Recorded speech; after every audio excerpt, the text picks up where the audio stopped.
you a fan of pro wrestling, comedy, and combat sports? Then we have the podcast for you because we cover that and much, much more.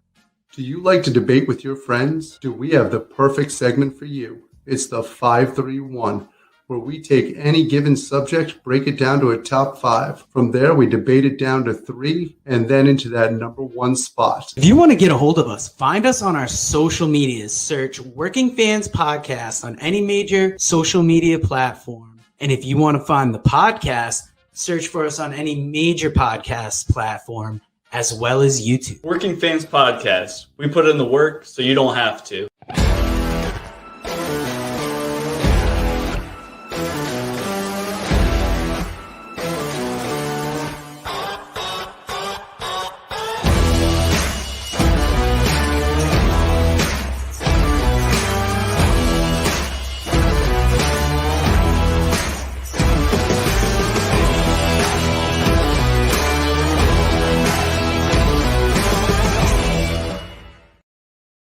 Fans, welcome back.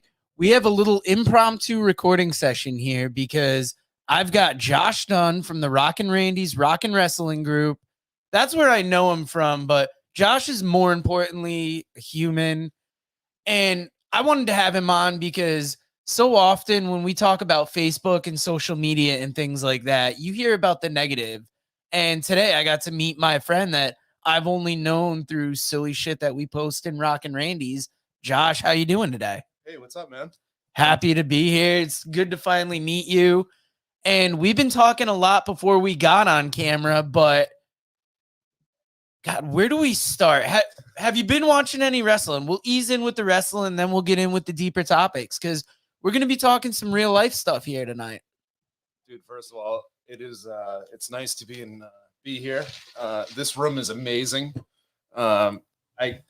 I'm distracted by all your autographs on your wall. You've got some stellar autographs. Here, there's one. I'll show it to you afterwards. There's one I got at Wale Mania a few years ago where we got to meet Ricochet, Will Ospreay, Gorillas of Destiny. I got Jim Ross to sign it, Court Bauer. Oh, God, so many people. Like, so many of the MLW crew. That's a lineup. But, yeah, this whole wall behind me, we set it up. Anybody that sees the shows knows it's wild. But Josh, you said you've been keeping up with a little bit of wrestling, but not much. Not much at all. I actually got invited a couple weeks ago, impromptu, to a friend's house for Full Gear, and I watched most of it actually, and I liked what I saw. I thought it was good. I had to be caught up on some of the storylines and what was going on in wrestling. And how do you feel about CM Punk being back? Like, is that something that excites you? Does it bring you back as a fan? It hasn't brought me back, but it excites me. I'm excited for CM Punk being back. I do watch the clips of CM Punk when they, on YouTube, it's always like CM Punk and MJF finally meet each other. I watched that. Was an awesome promo battle. Unbelievable. That's like old. That was old school shit right there. Can you swear on this? Oh yeah, you can do. Cool. That was old school shit. You should have heard what me and Dave talked about on romantic comedies. It was, he had anybody that's watched it knows, but me and Dave were talking romantic comedies, and then he gets into this side conversation about an ex-girlfriend yelling at him about not being able to fuck. And I was like, that's about where this show is now. We try and keep it clean, but even when we do our best, sometimes it falls off. And let's just get into the real talk with that, because isn't it like that as humans? Like, I'm familiar with him through the Rockin' Randy's Rockin' Wrestling Group. There's times where Josh is more active and then times where he's less active. And I asked you if that was kind of a mental health decision.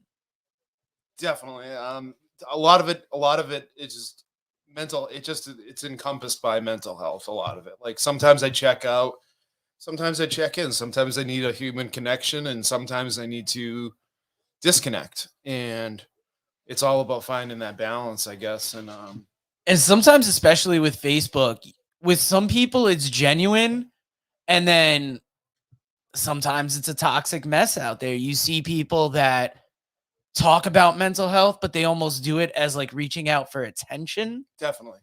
And as somebody that like concerns themselves with mental health, that's almost offensive to me, but everybody deals with it in their own way. Like, we talk a lot on here about just trying to be more genuine and trying to be more, I don't know, like your true self. It's Yeah. hard to explain. Yeah, just trying to be like as real as you can, Yeah. a real representation of yourself, Yeah. And not let like how others think of you affect that. Yeah. And especially on Facebook, it's all about how many likes, how many shares, and it's all caught up. And when in Rock and Randy's group, I think we have a good community there. A lot of good people who we've found through wrestling, but you get to know them through some of their posts. No doubt. I'm for one am guilty as fuck. I mean, especially now as a single male, I go through a little droughts of where I want to be at in dating life and finding the balance there. So I'm guilty as fuck at times of attention seeking, and I have zero fucks about that too, because it's as real as my attention seeking. It couldn't be any more obvious. Anyway, and it's more comedy. A lot of it's comedy too. Like I really don't think I'm like this guy who fucking should be posing with rap songs in a picture. And it's between you and Chris Zauha that a lot of that Facebook comedy, I think, is really in there. Yeah, definitely. And I mean, that might be my problem. Like, I've definitely hit some dating droughts, but I also don't give a fuck about attention. And I don't say that in like an I don't give a fuck way. I say it in an I don't give a fuck way, like a way that I have to learn my way out of, like, definitely. and it helps like through the podcast, learning to promote and learning to put yourself out there. A lot of the times when me and Dave are on here, we say some awful shit or we say some real life shit that we almost don't realize till it comes out of our mouth. Because when we're talking, we're trying to have that genuine chat, and it's not something you find on social media a lot. So like, I'm on social media. I'm not going to say I'm not, but a lot of the times I'll use it to share the podcast, share a funny meme. It's like a weird in between. Like there'll be times on social media where I will tell people like, if you're going through something, I've been there, those type of things, like experience. I love to speak from experience. I don't like to speak of anything that I know is a matter of fact. I don't think anything I say is a matter of fact. But I always tell people I don't know shit about fuck. And I start with that. But like, I'm going to offer you the best advice I think I can. Or like, if you need to talk, I'm going to be as considerate as I can be, like, and I think that's how people should treat it. But I don't know if it's just because we're out in outer space right now. I lost the conversation a bit, but what I will say is it doesn't, for people struggling out there, can you give them a message? Because like there was a time, I don't talk about it much on here, but my cousin had killed himself 2-3 years ago. Right. He had reached out a lot before that, but every time he called me, he was so drunk that I stopped taking his calls. And then eventually felt guilty about that. And it doesn't haunt me till this day, but I do also try and be more like considerate of if you need an ear, reach out, because you never know what other people are going through. You hear that, but then to actually experience that is something else. Yeah. I've been there. I actually have definitely have people in my life, and I have people that I've keep outside of my life that I'm constantly afraid that are going to hurt themselves or do something to themselves. And it's, when you want to get, you ask for a message, but when you want to offer help from somebody, this is the best thing I can say from experience in that situation is, if you're going to help somebody, but it's going to hurt yourself or bring you down, if anything is going to bring you down or bring your mental health down, or, there's going to be consequences, negative consequences. I'm a one, I weigh the pros and cons of everything.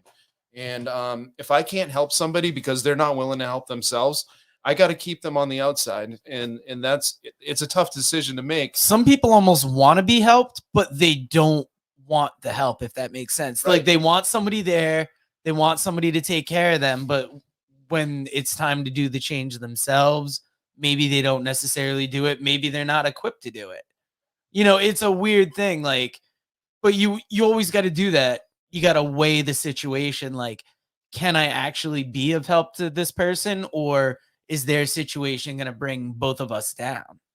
It's exactly. And and then there's the double-headed sword. It's like, there will be the people that don't want your help, but they will absolutely try as fucking hell to bring you down. And that's the type of stuff I try to avoid. I try to avoid negativity in general, and it works. That works. We actually recently had a talk about on the podcast about why don't we have a segment where we shit on things, and maybe not necessarily bad because we do focus on the positive, but we focus on the positive for a reason, because a negative mindset almost breeds negative results. Like earlier this year, I left a job that I hated.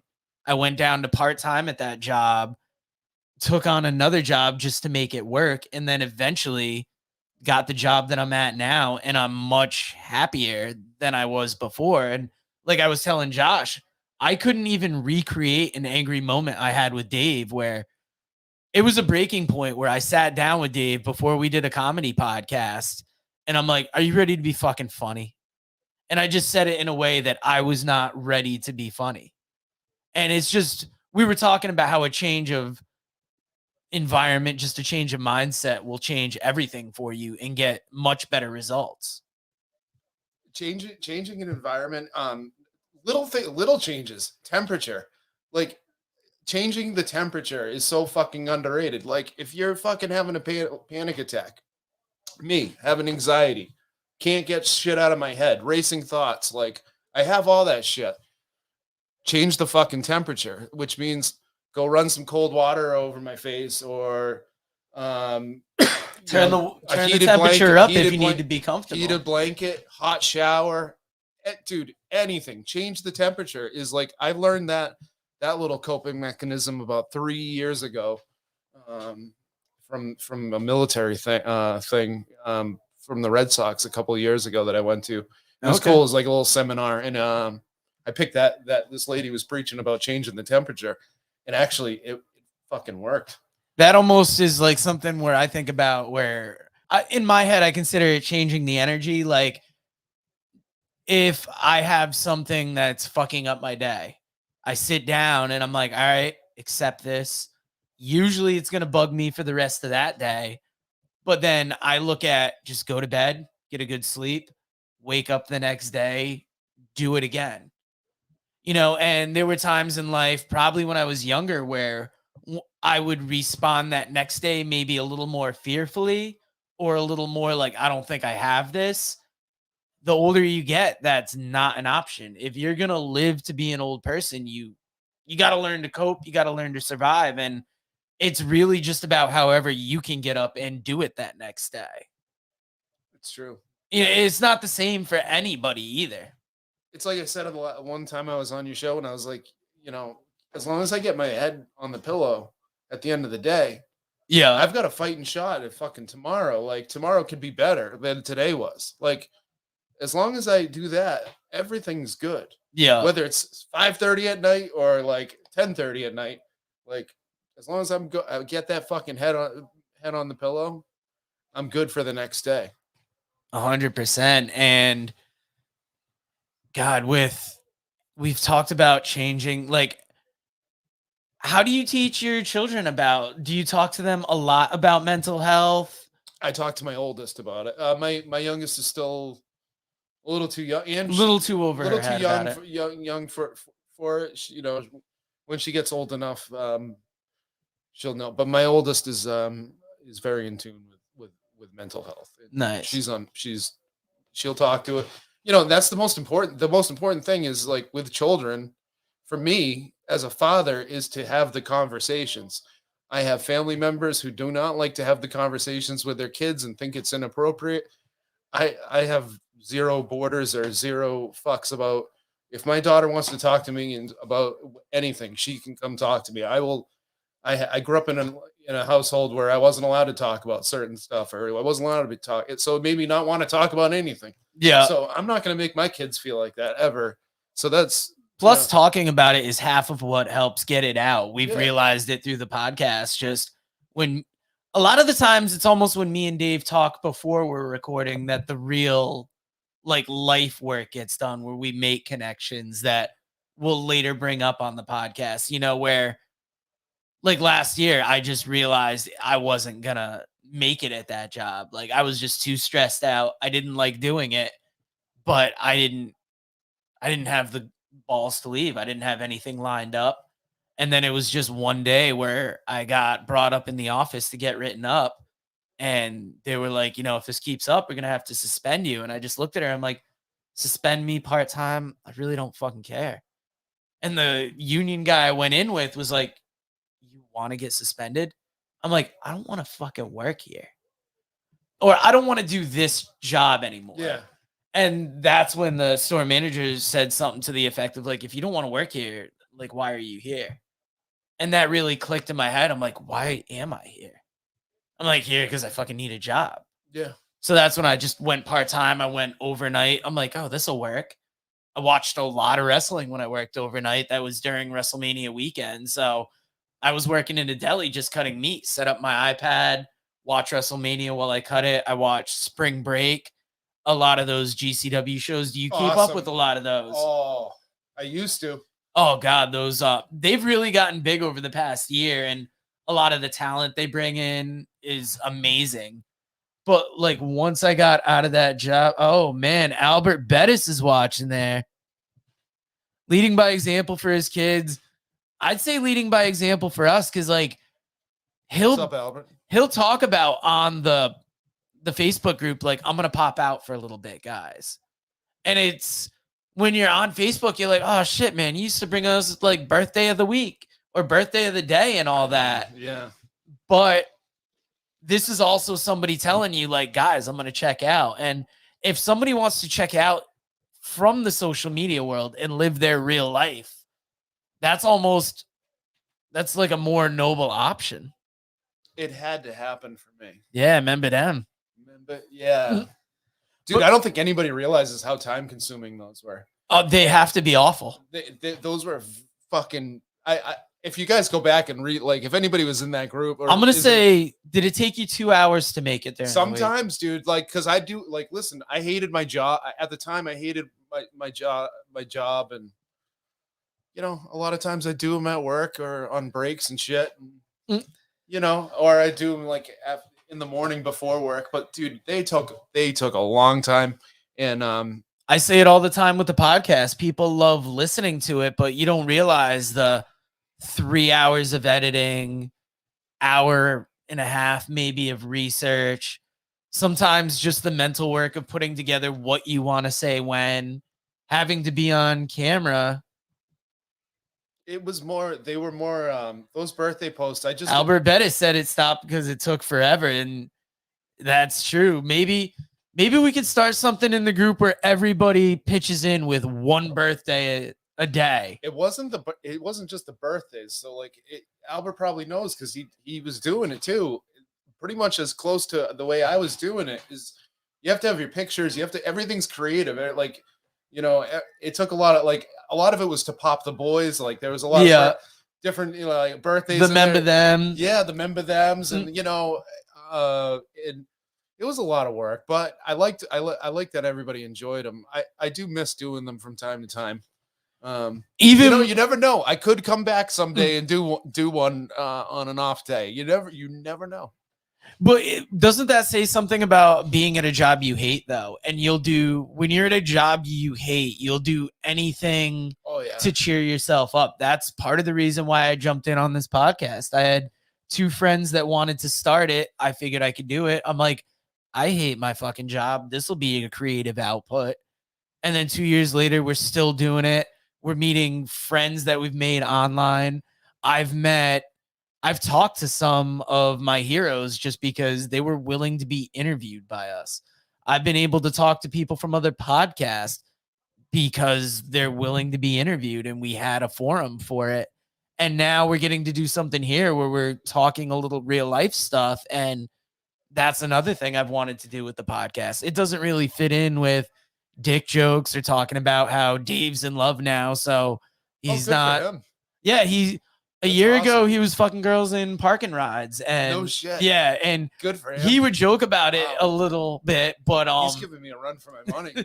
yeah, but now he actually connected with a girl he was in love with 15 years ago. Nice. And they were both in love, didn't know it, finally connected. He talks about it a little bit on here, but I don't know if he gets deep into it like that. I hope I'm not putting anything out. Dave, I'll call you after the broadcast. We'll clear everything. But it's one of those things, getting to see him so happy, it almost inspires like me to be more happy and to like spread it forward like this. And that's a little bit why we wanted to have a sit down talk like this. Now, we've gone about 20 minutes. We're going to get to some more of the fun off camera talking, because I feel like when you're on camera, you have to be on, and we might be a little bit slow for reasons that I don't know why. But Josh, before we kind of sign off here, can you give us a little statement about your wrestling fandom this year, and then maybe something mental health wise for the people to go out with? Yeah, so my wrestling fandom this year, I'm sad to say I guess it ties into my mental health. I kind of had to check out of wrestling and checked out of a lot of the social media stuff for a while. I'm back now on social media, of course. I mean, because I'm single, and it's about finding a healthy balance, Right. right? And like what's good for you on social media. Yeah, and it's about marketing yourself too. Yeah. Market, like that's all social media is like marketing. Yeah. Or you can choose to make a human connection and use it for a good purpose. And I like to think we do a little bit of both on this show. There tries to be some human connection, but we also have to be whores of ourselves a little bit and try and get this show out a little more. That's true. Very true. But if you can give the people just another little, not necessarily mental health advice, but like give us a positive note to send them out on. What do you want to tell the people out there? Anybody going through a hard time, anybody, it's the holidays. This is a really hard time. Find somebody to talk to, and even if it's on social media, or write a post, try to get some attention to yourself. You may not want it, but don't isolate. That's my best. If I can give advice from experience, is hell, the reason I'm here meeting Joe is because I was with my family in Connecticut, and on my way back, Joe hit me up and said, "Hey, I'm recording tonight. You want to come through?" And I pulled up. And I've always told him, like, next time you're in town, let me know, because, you see these people, they make you laugh on your phone every day, but there's a person doing that you're genuinely connecting with in a way. If social, like, not all the time, there are awful people on social media, but you'll know deplorable when you're in the right group. And I would say, I don't think we got a piece of shit person in Rockin' Randy's that we know about. I don't fuck with negative, like, toxic people. You know what I mean? I love it. I love all the people in Rockin' Randy's. Dude, believe me. Albert Bettis holds it down. Chris Albert's Zalha, raising a child the same year, losing your dad, like feeling that full circle. And like, he's such a good dad. Like, you see his posts on social media, he'll put the silly shit up there, but he'll put the real life shit up there. And we can't say enough good about him, but take care of the people you care about. And it's the holidays. Reach out. True story. I've been known to post things in my head just to pop one person, and that being Zaha. Like, I've done that. I do that to other people. Like, a lot of my posts are inside bullshit, or, some people will take them as serious. Like, I posted in a yacht rock group the other day that it was like, I was happy to hear the stories of Mean Gene and Klondike Bill and Larry Nelson listening to the sounds of Christopher Cross on the road. And, that was totally false and made up, but I was just trying to pop the boys, and I don't know. It's fun. That's the shit. That's the fun shit. That's the stuff to make people happy. Yeah. when you're going out there on social media, try and make people laugh rather than trying to make people miserable. And if you do it in social media, why not do it in regular life? And we can all make this world a little bit better now. Josh, we're going to be signing off here. Shout out to Nick Gage.